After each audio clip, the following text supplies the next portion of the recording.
La Honorable Cámara de Diputados de la Provincia de Buenos Aires declaró al programa Caminos de Tiza, conducido por Mirta Goldberg, de interés legislativo y provincial. La legislatura de la Ciudad de Buenos Aires declara de interés educativo, social y cultural de la Ciudad Autónoma de Buenos Aires el programa periodístico Caminos de Tiza, conducido por Mirta Goldberg, y que se emite desde el año 2000 por la TV Pública.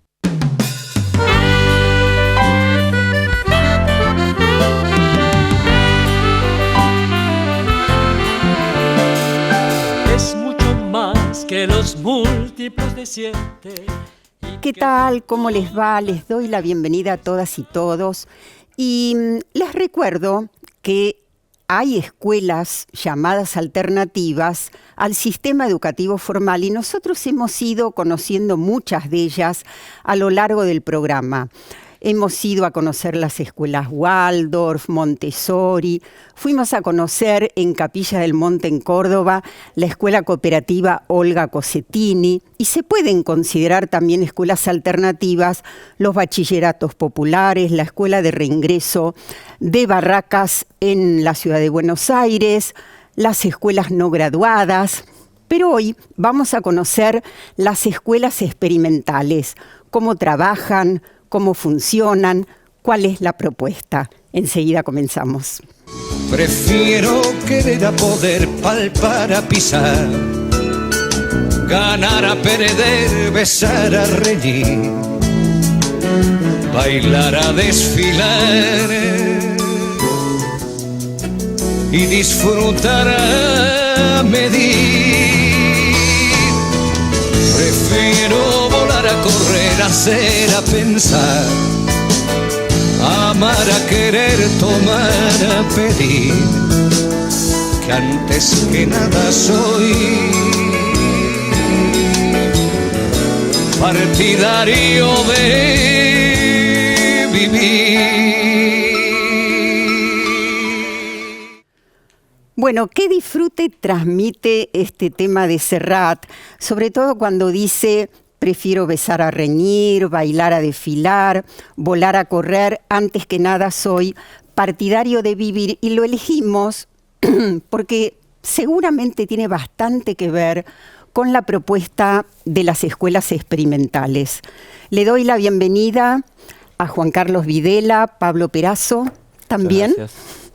Bueno, con ganas de contar, ¿sí? Sí. Bueno, entonces empecemos un poquito por la historia. Quiero decir básicamente cómo fue y dónde que comenzaron las escuelas experimentales. Mirta, podríamos remontarnos a la provincia de Tucumán, Ajá. allá por los años 40, donde la profesora Doro Silín, que vino con su esposo, Guerra Civil Española de por medio, fueron invitados por la Universidad Nacional de Tucumán. Uh-huh. Y allí la profesora Doro Silín, en la Escuela Nacional Sarmiento, empieza esta labor tan creativa en esa escuela que en ese tiempo era exclusivamente para niñas. Es una labor que fue desarrollándose. Y con el tiempo, este matrimonio, Dorothy estaba casada con don Clemente Hernando Balmori, filólogo, que inaugura la cátedra de filología en La Plata, y entonces ella se viene a La Plata, Dorothy, y allí quiere el destino que en la Universidad Nacional de La Plata se conocen Nelly Pearson, profesora de plástica, Marta Burnichón, profesora de danza, y ella, profesora de música. Dorothy era organista, se recibió en Berlín, y allí ellas, esa magia de preguntarse, sí, los chicos van a la escuela por pan y le dan piedras a veces. Nada de quejas. ¿Y nosotras qué podríamos hacer? Y así, en la casita de Marta Burnichón, en las afueras de La Plata, y ya estamos en el año 1958 aproximadamente, comienza un trabajo ¿qué te puedo decir, Mirta? Íntimo, un taller donde los chicos del barrio concurrían a ese taller y donde ellas primero y después fuimos anoticiándonos, y no voy a hablar de todos los que nos anoticiamos porque me podría extender y es breve. Es allí donde se trabajó silenciosamente en ese taller que los chicos del barrio llamaban escuelita y que concurrían esas criaturas a la escuela de verdad, digamos, a la escuela pública. Lo cierto es que con el tiempo los chicos se negaban a ir a la escuela de verdad, querían la escuelita esa. Y entonces los padres vinieron a hablar con nosotros y nos dijeron, bueno, nosotros vamos a quedarnos solamente con esto que quieren nuestros hijos y a la otra escuela no los vamos a llevar. No lo hagan, le dijimos. No lo hagan porque nosotros no le podemos dar papeles para certificar esto. No nos interesa, dijeron. Y así fue, Mirta, que se trabajó por 25 años. Uh-huh. Y la pregunta es, bueno, 25 años, allí hubo promociones. Bueno, las criaturas hacían todo el nivel inicial, todo el nivel primario, y después los llevábamos a dar examen. Ellos no tenían noticia de lo que era un examen. Y te diré que siempre fue una fiesta llevar los exámenes.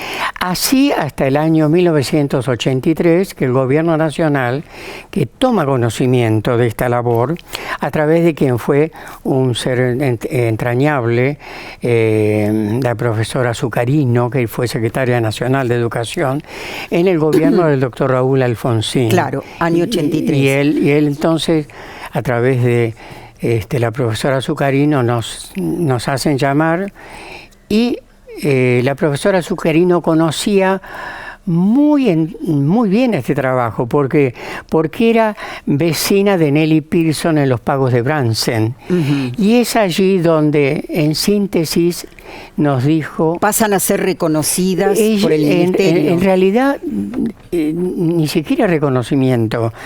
Sí con una carga afectiva. Pero en 2 palabras, Mirta, ella nos dijo... Ustedes van a enriquecer el sistema educativo de este país. Ustedes tienen que ser escuela pública y de gestión estatal. Bien. Ahí está. Y en este momento, entonces, Pablo, ¿cuántas escuelas hay y dónde están distribuidas? El número lo tenés vos, sí. El número, son cerca de 40. 40. Aproximadamente. ¿En qué provincias? Bueno, en provincia de Buenos Aires... Uh-huh. El instituto Speroni está en Citibel, de ahí se fueron desprendiendo por zonas aledañas, Villa Elisa, hay 2 escuelas más, la Escuela de las Algarrobas también, en La Plata, la Escuela de los Hornos, Barrio Jardín, hay escuela en Cañuelas, en provincia de Buenos Aires. Estas que estamos viendo son de Citibel.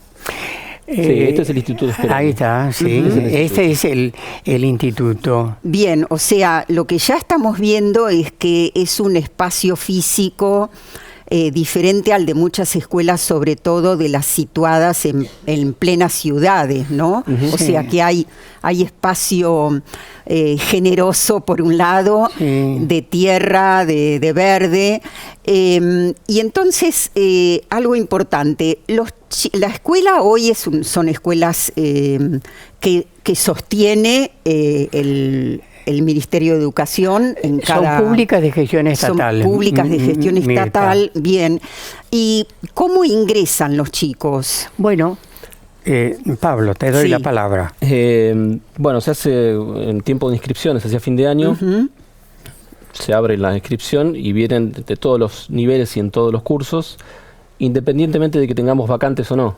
Uh-huh. Ahí se anotan todos los que quieren ingresar a la escuela y en caso de generarse vacantes, se realiza un sorteo y así ingresan los chicos. Tienen prioridad los que son hermanos de los que ya están en la escuela. Sí, esto como en todas las escuelas. Sí, ahora, por ejemplo, un chico puede ingresar al primario si no hizo el jardín, puede ingresar en la mitad del primario o del secundario. Pasa, sí, uh-huh. Sí, pasa totalmente. Sí, siempre que haya vacante. Sí. al ser por sorteo, esto quiere decir que la composición, el origen socioeconómico y cultural es diverso. Diverso, totalmente diverso, sí.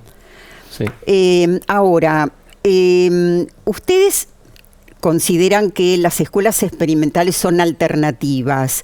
¿Por dónde pasa algunas, no vamos a decir todas ahora, de las mayores diferencias para considerarlas alternativas?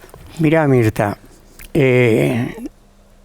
empecemos por el nombre. Resulta que esto de experimentales fue dicho por un funcionario hace mucho tiempo en la provincia más joven de este país, en Tierra del Fuego, porque este hombre, con la mejor intención, pensó que era algo así como un experimento y quedó, digamos, en el colectivo experimental. En realidad, se trata de una experiencia social. Y como experiencia social, en este país y en el mundo hay experiencias maravillosas, maravillosas. Esta es una de las tantas, es decir, es un planteo posible, no ideal. Y voy a ir a tu pregunta, ¿cuál sería la diferencia de esto? En realidad, Mirta, si hay alguna diferencia, es la actitud de cada uno de los maestros de vitalmente desarrollar un programa. Son públicas de gestión estatal, por lo tanto, tienen que cumplir con los programas oficiales, porque esa es la condición. Pero de esos programas oficiales, cada maestro, si realmente hace un profundo cultivo interior de su creatividad, que no le es exclusiva porque todo ser humano tiene su creador, resulta que esos programas los vitaliza. Vitaliza la historia, vitaliza la geografía.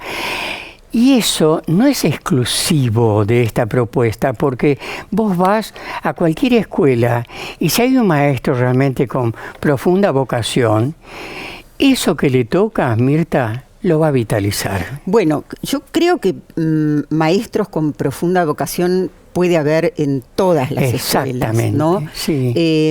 Seguramente aquello que mencionabas que decía en aquel momento que recibe piedras, algo así, tuvo que ver más con una época de una escuela más tradicional que ha sido en realidad muy superada.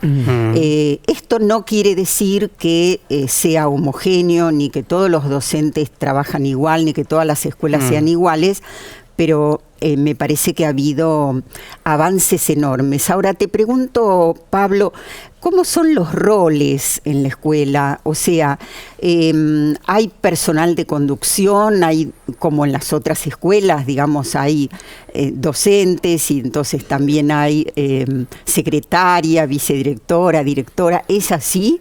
Están esos roles, digamos, yo estoy a cargo de la dirección de la escuela, tenemos una secretaria y bueno, y todos los cargos necesarios, pero que funcionan, digamos, los de puertas para afuera. Internamente en la vida cotidiana de la escuela, a mí nadie me ve como el director de la escuela, y ni a la secretaria como la secretaria. Somos, un poco retomando tu pregunta anterior, si hay una diferencia así visible, yo diría que es, no lo dije yo esto, lo dijo Nelly, es un espacio de convivencia, y realmente es un espacio de convivencia muy similar a una casa, en donde el contacto afectivo es una moneda corriente, y desde ese lugar se encaran todas las tareas.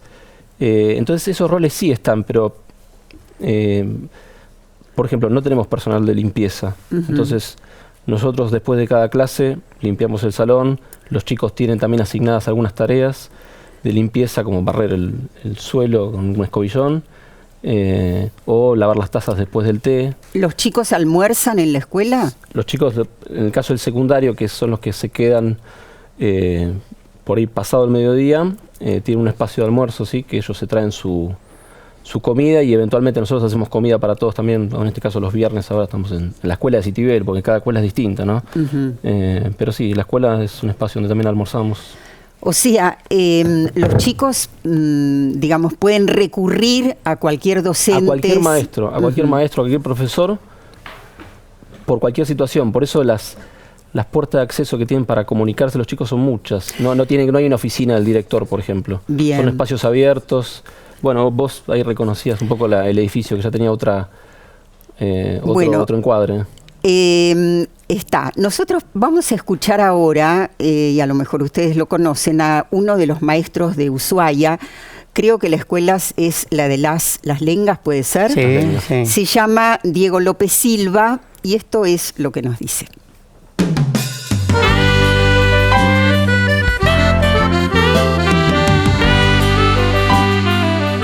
Creo que ellos descubriendo crecen y se sienten cada vez más sólidos y más seguros. El maestro tiene que hacer todo para que ellos los descubran que 2 más 2 es 4, que descubran el mundo increíble que es la naturaleza o la geografía o cualquier cosa. Sí, básicamente es lo que no está dando la sociedad, básicamente.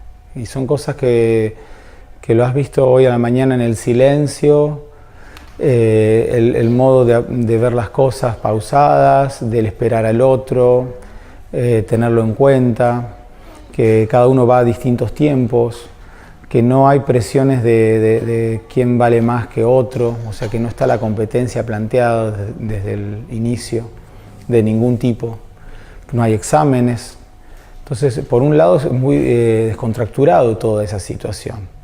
Pero por otro lado, uno podría pensar que eso da que esto tenga una libertad y no tenga forma, una libertad que no pueda hacer que los chicos también evolucionen, ¿no? Y tiene su parte de esfuerzo, de límites, de exigencia. Uno le exige a los chicos estar atentos, quedarse quietos en algunos momentos, guardar silencio. Poco a poco lo van entendiendo, a veces por la confianza al adulto, ¿no? Y por el cariño. Y con el tiempo van entendiendo que no hay otra manera. Si no hacemos silencio no podemos escuchar lo que se dice. O si algún compañero quiere decir algo, si hablamos todos a la vez no se puede. La mañana, bueno, la dividimos en 2 bloques, básicamente de trabajo, con un intermedio justamente entre ellos, y un momento de reunión, que es la mitad de la mañana, después del juego, que es donde compartimos algo para tomar que se hizo en la escuela, o algún pan que se ha fabricado también en la escuela, o alguna galleta. Se comparte ese momento en silencio, es un momento lindo de la escuela también, y después el final del día, que es la misma rueda con una rueda de canto. Un maestro toca la guitarra y se cantan romances o canciones anónimas del folclore español, mucho. Y del argentino también, y de todo el mundo en realidad, se canta en francés, se canta en inglés, se recorre toda esa música todos los días, como algo habitual. Esa es una estructura más o menos de un día. Bueno, en el próximo bloque comentamos esto que nos dice el maestro Diego, y vamos a tratar de comprender cuál es la función de la ronda y la relación y la importancia que le da las escuelas experimentales a la relación con la naturaleza.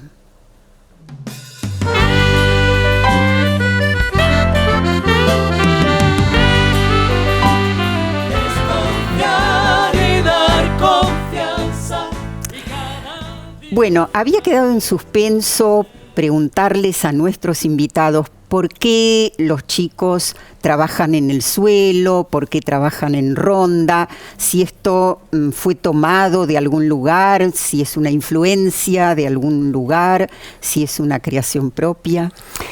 Mira, Mirta, me haces acordar a esta entrañable poeta chilena, Gabriela Mistral, en ese momento que ella dice: ¿a dónde haremos la ronda? ¿La haremos al pie de los montes o a las orillas del mar? Esa poesía tan bella.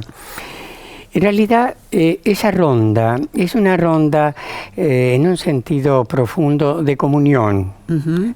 Estamos en la ronda y en esa comunión compartimos las canciones, compartimos la taza de mate cocido, compartimos el pan que hicimos en la escuela. Pero también las tareas. Y entonces esa ronda final que habrás visto en algunas imágenes, también tiene sentido en ese trabajo de grupos que hacemos los maestros, y quien aborda la historia, quien la geografía, quien las matemáticas. ¿Por qué? Porque son espacios abiertos y que tienen mucha versatilidad. Entonces, eso te permite un gran movimiento. Yo recuerdo, siendo maestro joven, que trabajábamos en un espacio, un poco más pequeño que este, pero trabajábamos todos los grupos, desde los más chiquitos, de 3 años, hasta los grupos ya de 12, 13 años. Vos sabés que ese modo de trabajar en ronda hace que los maestros y los chicos, naturalmente, tengan un tono de voz que no interfiera al grupo que está al lado. Uh-huh. Tienen que ser cuidadosos, digamos. Totalmente. Y el precioso que se da en la escuela, sobre todo cuando disponemos de espacios más amplios, es que, suponte la hora de salir al parque con los más chiquitos, entonces no se cruza por el salón, se va tomando la ronda y las criaturas por caso van viendo el mapa de Japón, van viendo una poesía, una cuenta desde chiquitos, es decir, que naturalmente ellos se van nutriendo osmóticamente de lo que hacen otros grupos mayores. Esa es la función de la ronda, que no es, digamos, una novedad. Eso se da en tantos otros espacios. Sí, de hecho es interesante que en las escuelas comunes, en las escuelas públicas, me parece que se fue como planteando esa necesidad. Si nosotros hacemos un poco de historia, la escuela tradicional tenía bancos individuales, dispuestos en hileras, atornillados, después ya no fueron atornillados, después fueron de a 2, después fueron las mesas, y muchos maestros tratan de disponer las mesas de modo tal que todos se puedan ver. Claro. Eso te iba a decir, en realidad la cuestión práctica de la ronda también es que todos nos podemos ver. Uh-huh. Esa cosa de darle la espalda al otro y no funciona. En lo cotidiano tampoco, no estamos así, no vivimos de esa manera. Claro, entonces las escuelas estas necesitan un espacio físico amplio, muy amplio, para que quepan varias rondas. Y retomando lo que decía Diego en ese video, el estar en el suelo y no tener, como decías vos, un banco que te marque un límite, promueve una descontracturación muy saludable, digamos. Uh-huh. Y quita de lado la jerarquización. Es decir, el maestro participa naturalmente desde su rol, no en una actitud de enseñar a los ignorantes, sino de una actitud de poner en vigencia la creatividad de todos los chicos, de modo tal que estar en la ronda sin esa jerarquización de que yo soy el maestro, yo soy el que sabe, no es eso. Ese es digamos, por lo menos el aliento. Bien, eso es lo que, retomo lo que decíamos antes, eso caracterizó la escuela tradicional: el maestro al frente, el maestro es el que sabe, el alumno es el que ignora, se calla, es el que ignora, hay que llenarlo de contenidos. Esto ha sido muy superado en la mayoría de las escuelas, y me parece que tiene que ver con la influencia de distintas teorías de aprendizaje que fueron ingresando y que se tradujeron entonces en la práctica pedagógica cotidiana. Nos vamos a escuchar a Miriam Saufel, es investigadora del CONICET, docente en la Universidad de La Plata, y esto es lo que nos dice sobre las escuelas.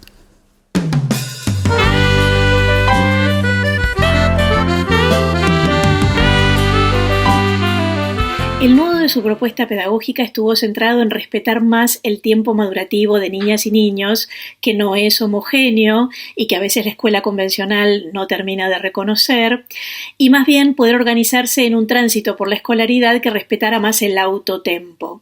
Esto impacta en una idea inicial que creo que con el tiempo les ha costado instrumentar, que es que no todos los grupos pasan juntos al nivel siguiente de manera homogénea, sino que ese tránsito debiera darse en función de los avances individuales, del tiempo madurativo y de los aprendizajes de cada quien.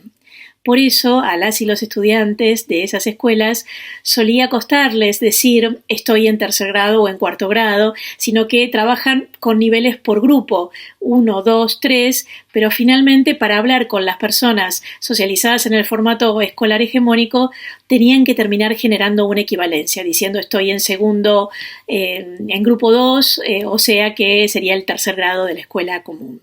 Es una idea interesante respecto a poder pensar en trayectorias que no son homogéneas y que el tránsito cuando no se hace en el mismo tiempo no es excepcional, sino que más bien lo común es tener trayectorias diversas, pero que la instrumentación ha sido complicada y muchas veces se ha terminado desnaturalizando la idea justamente por esas dificultades de instrumentación.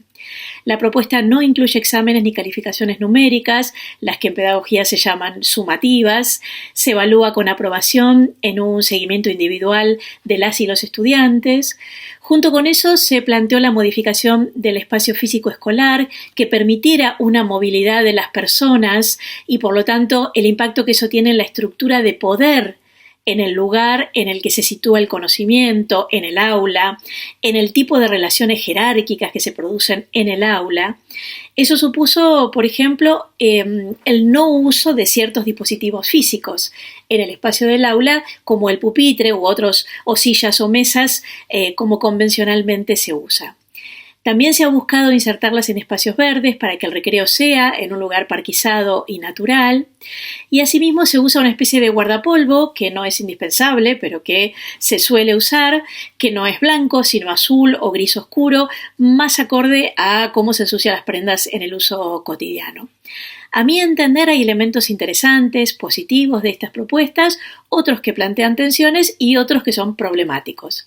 Aquellos que son interesantes tienen que ver con que le da una centralidad muy significativa a la lectura, porque en este tipo de escuelas se organizan círculos de lectura que le otorgan a la literatura un trabajo prioritario.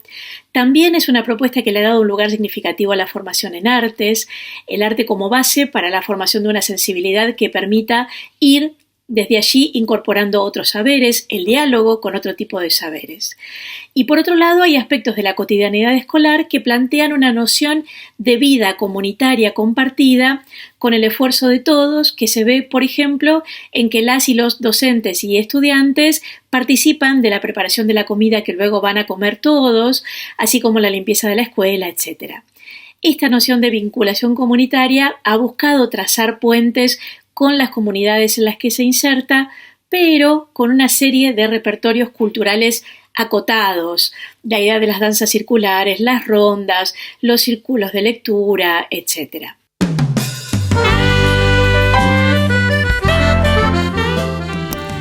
Bueno, por un lado está claro esto que señalaba Miriam Saufel, que no todos los chicos aprenden en los mismos tiempos y esto ustedes lo consideran especialmente, o sea, de pronto si un niño no pudo resolver determinados aprendizajes, puede permanecer un tiempo más, ¿no es cierto? Y después a lo mejor reintegrarse a su grupo. Ahora, cuando hablaban antes, vos decías, Juan Carlos, que siguen el currículum. Esto es en todos los aspectos, digo, por ejemplo, el currículum incluye desde el nivel inicial como contenido transversal la educación sexual integral, o el currículum incluye en primaria y en secundaria la formación ética y ciudadana.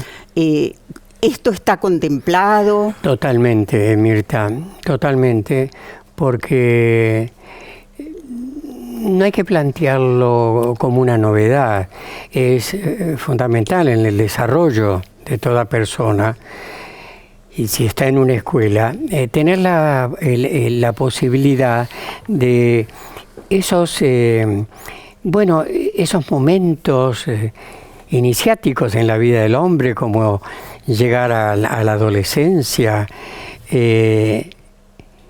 y ahí vienen las preguntas, y ahí tienen que estar los maestros con una actitud de total apertura para que eso no sea, digamos, más te podría decir, como una materia, como algo.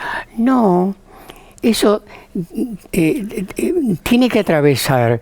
Suponte, se da en la historia y justo estás recorriendo algún antiguo pueblo donde hay conductas distintas. Yo recuerdo hace años trabajando con los alumnos de secundario en el país de las sombras largas. Claro, y yo cuando acceden a esa lectura preguntan, pero ¿y cómo es que el esquimal ofrece como su más preciado regalo a ese antropólogo, su mujer? Y allí entonces se da un diálogo natural, Mirta, es decir, no se está igual que con la formación ética y ciudadana. Bueno, ahora, la formación ética y ciudadana, o de pronto la historia, o cualquier, por ejemplo, a ver, en el país, para no decir en el mundo, como también podríamos decirlo, hay permanentemente hechos, acontecimientos de actualidad. Sí. En el plano cultural, científico, económico, político. Este es un año de elecciones. Sí. Digamos, algo de esto, contanos un poco, Pablo, algo de esto ingresa, y en ese caso, ¿de qué manera? Ingresa, pero no está apoyado, no nos apoyamos en la coyuntura, digamos. No estamos todo el tiempo viendo la coyuntura y comentándola. Pero por supuesto que ingresa, porque es un tema que está ocurriendo. No es algo que desestimamos, no decimos no, de esto no se va a hablar. Se habla, pero no desde una mirada de comentaristas, ¿no? de la coyuntura, como si estuviésemos viendo un programa de chimentos. Recuerdo que hay un pedagogo español que dice: todo lo que es importante fuera de la escuela es importante dentro de la escuela. O sea, de pronto que un chico pueda sentir que el espacio efectivamente escolar es un espacio donde se pueden llevar preguntas, dudas, que a veces instala un noticiero, a veces un libro, a veces algo que se escuchó fuera de la escuela. Eso se recibe totalmente, y eso es maravilloso, porque son los chicos los que vienen generalmente con toda esa iniciativa, y nosotros le damos lugar totalmente a eso. Pero no nos apoyamos en la coyuntura. Esa sería un poco la respuesta que podría darte sobre ese tema. Bueno, escuchamos la segunda y última parte de Miriam Saufel.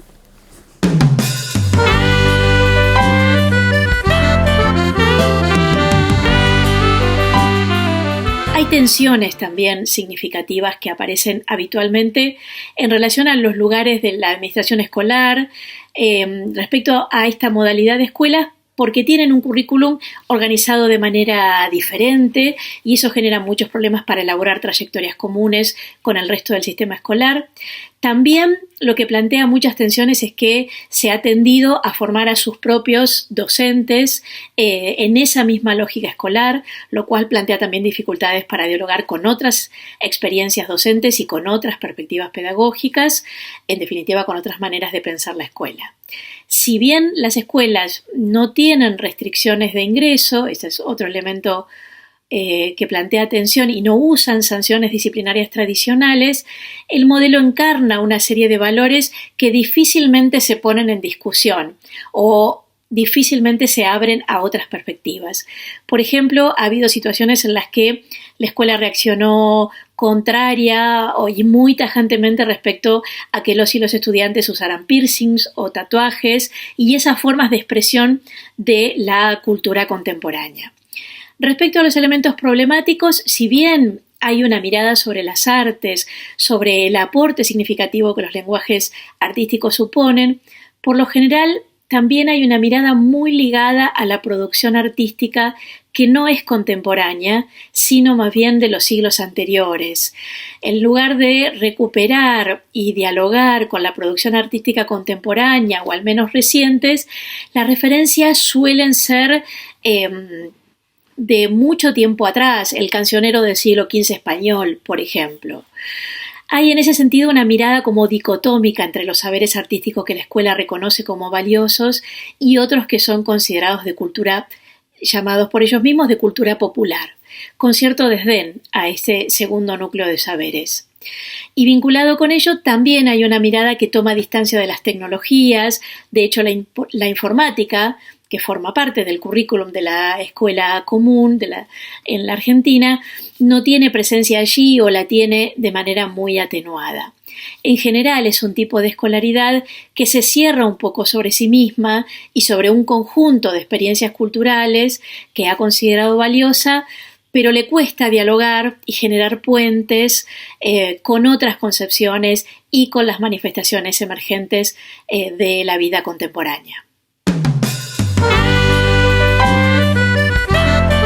Vamos a ver, pregunto, ¿es una posición, un rumbo que ustedes eligieron? Miren, el de ofrecer en el campo del arte, de la música, un determinado repertorio? ¿Cómo es? Mirta, hace muchos años, como docente que transito estos espacios, no exclusivamente el de Citibel, desde Jujuy hasta Tierra del Fuego.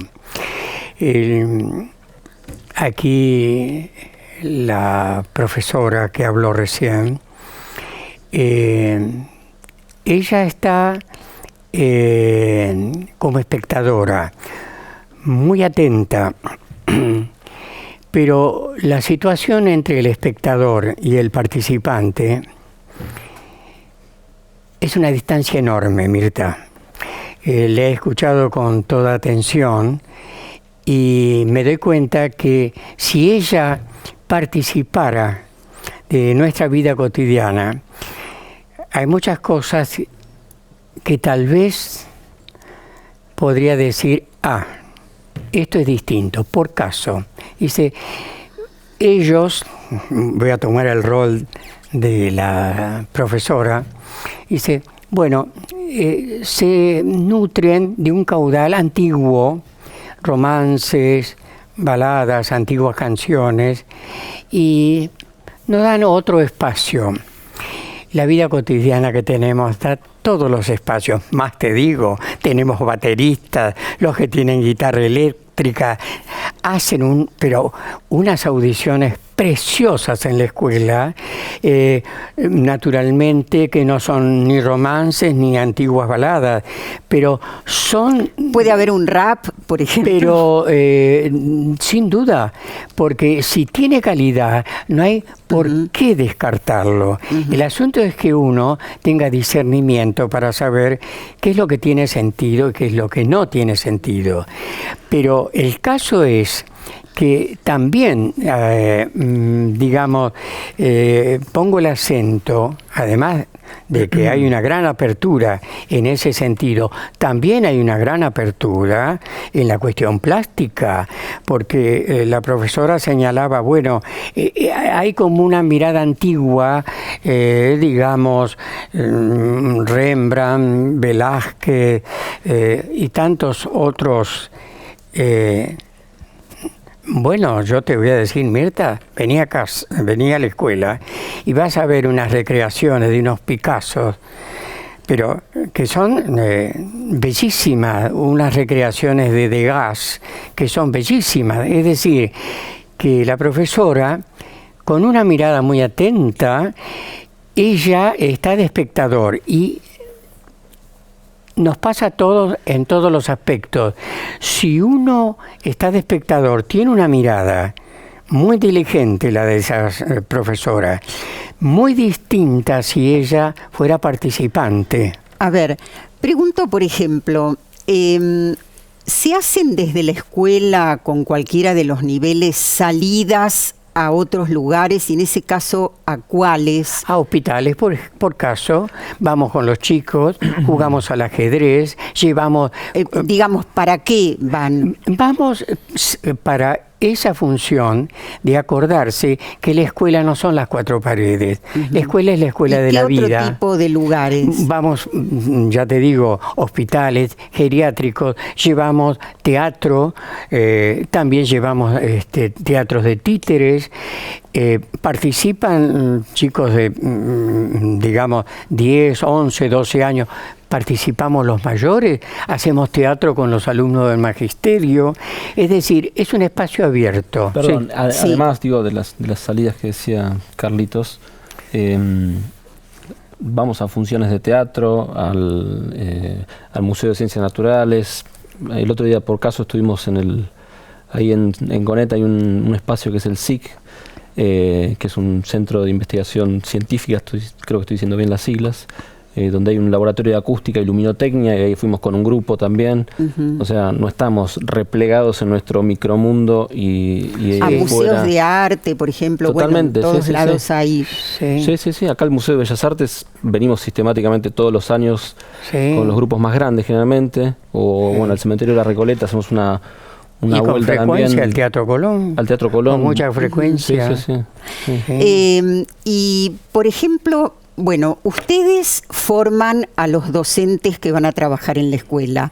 Esos docentes que se forman, ¿a veces también pueden trabajar fuera de la escuela?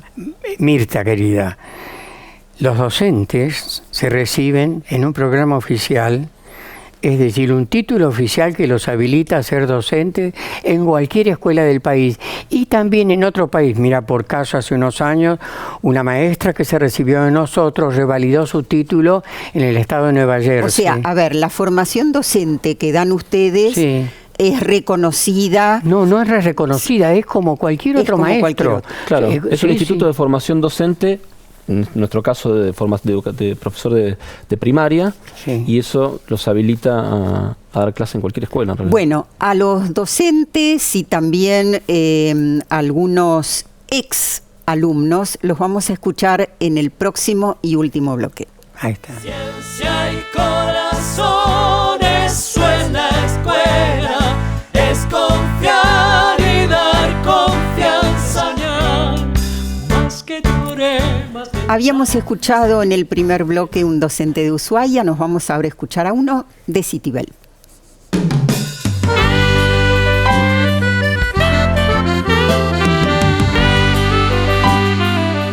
Hola, soy Lucas Fola Arena, maestro de la Escuela Taller Los Aromos, el Instituto Speroni y la Escuela de la Garza en sus diferentes niveles.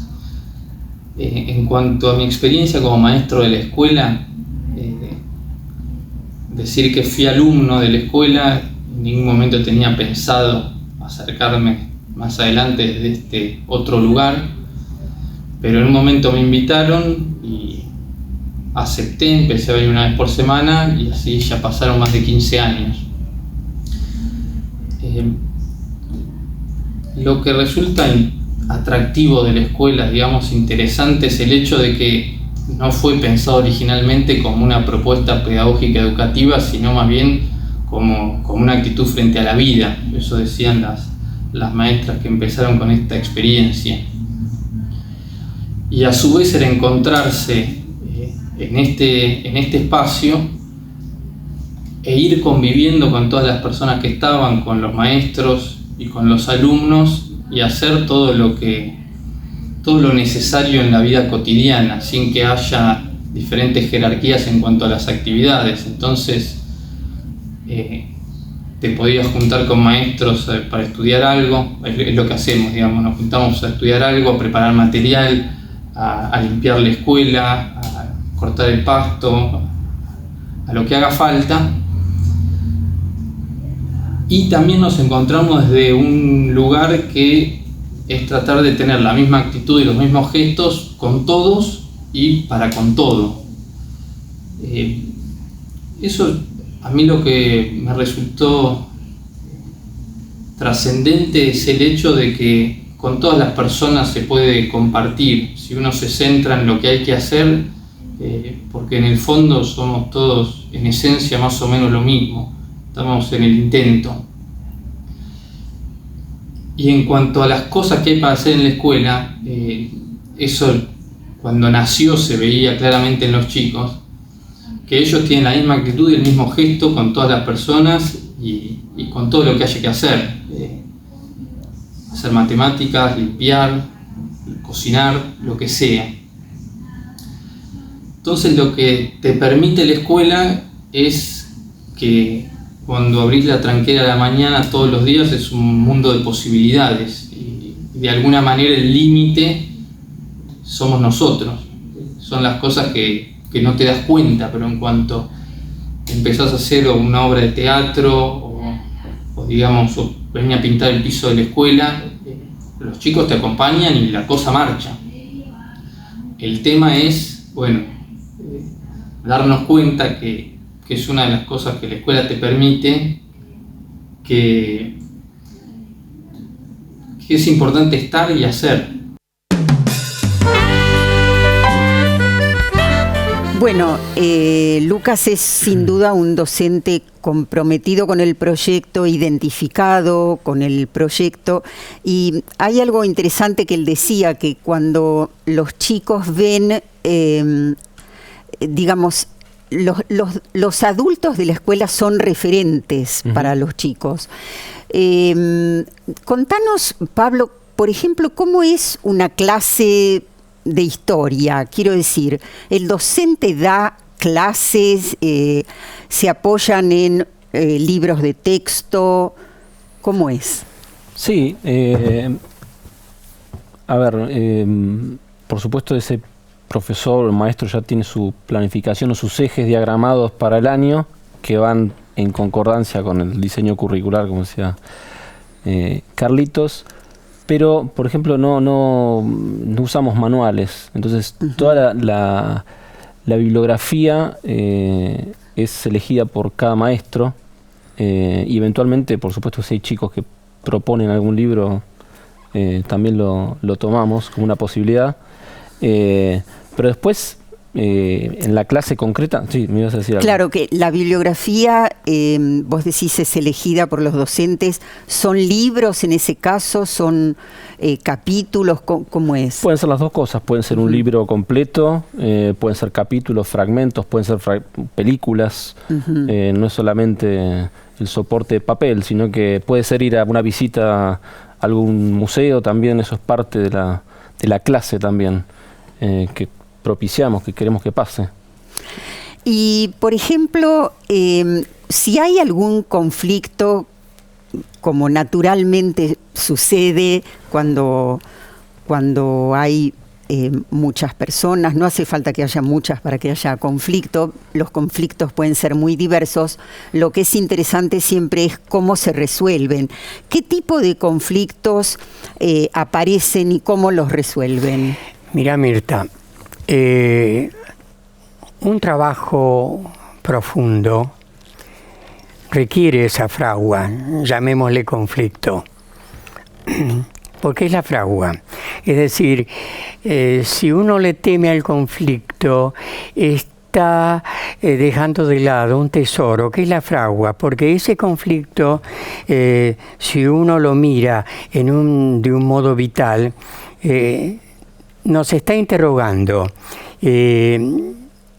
Algo tenemos que ver con más profundidad para tratar de esclarecer qué es lo que está pasando. Entonces, como vos dijiste recién, conflictos de muchas naturalezas, pero vayamos a un conflicto muy práctico o muy cotidiano, digamos. no estoy de acuerdo con lo que vos, Carlitos, estás planteando. Imagínate en una clase de historia, un alumno dice, yo no estoy de acuerdo con esto. Entonces, muy lejos de la actitud como maestros, es imponerle a ese alumno mi punto de vista. E inmediatamente lo que intentamos decir, bueno, quisiéramos saber por qué no estás de acuerdo.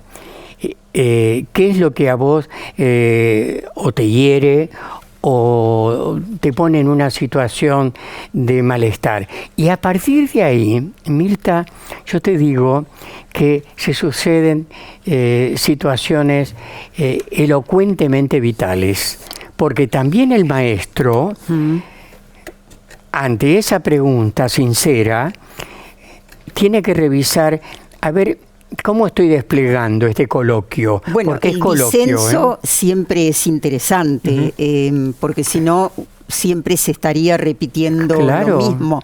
Y hablando de lo mismo o no lo mismo, y para ir cerrando ya, quería preguntarle si desde que comenzaron las escuelas hasta ahora, hicieron algún tipo de cambio, modificación, algo se dejó de lado, se reemplazó por otra cosa. Mirta, algún ejemplo, chiquito, porque no nos queda mucho tiempo. Mirta, querida, diste ahí en el punto vital. Todos los días cambia la escuela. Todos los días. Es decir, que si la escuela está viva para cualquiera persona, no necesariamente tiene que ser maestro, porque es la escuela de la vida.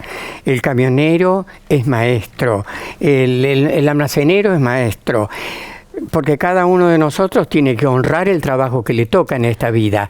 Entonces, si vamos a la escuela, sí, escuela como una definición, el coraje del maestro es abrir la puerta o abrir la tranquera y empezar la escuela todos los días.